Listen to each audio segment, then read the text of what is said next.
Après les funérailles, vient l'heure du sacre. Philippe est passionné de nouveautés technologiques. Voulant faire de la monarchie britannique une institution moderne, il propose de retransmettre l'événement en direct à la télévision. Mais Churchill et la reine Mary s'y opposent.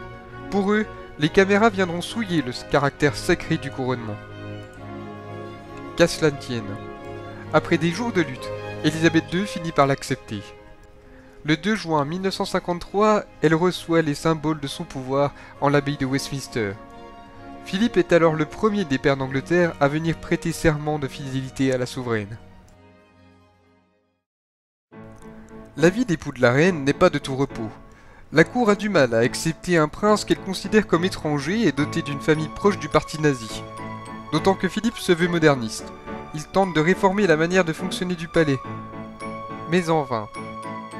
Philippe vit mal cette position de second rang qui ne lui laisse aucune liberté. Il se sent inutile et ne le cache pas, d'autant que les rumeurs d'infidélité de sa part s'intensifient. Le duc a besoin de briller et de fuir cette atmosphère pesante. En 1956, il part faire un tour du Commonwealth de plusieurs mois, l'amenant d'Australie en Antarctique.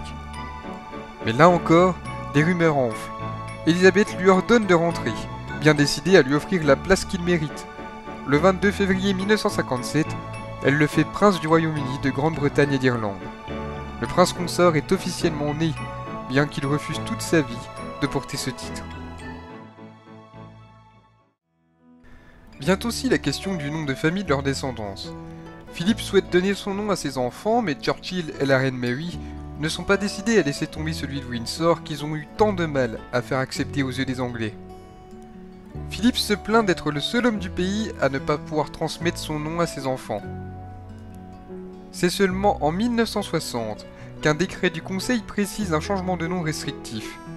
Seuls les descendants en ligne masculine ne portant pas le prédicat d'Altesse Royale prennent désormais le nom de Mountbatten-Windsor. Il faut calmer la colère du duc. Élisabeth II lui laisse donc le soin de s'occuper de l'éducation de leurs enfants. En 1957, il envoie Charles à Gordonstoun pour qu'il suive ses traces, mais l'héritier n'a pas le tempérament de Philippe. Peu sportif, supportant mal les moqueries, il se sent délaissé dans cette Écosse lointaine. Philippe veut pourtant une éducation à la dure pour son aîné, mais Charles est davantage discret, timide et rêveur, et la relation entre le père et le fils commence à se dégrader. La famille royale continue pourtant à s'agrandir. En 1960 et 1964 naissent Andrew et Edward.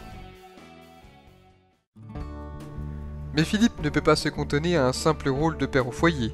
Il commence à parrainer de nombreuses associations caritatives tournées vers le progrès, l'éducation et le développement durable.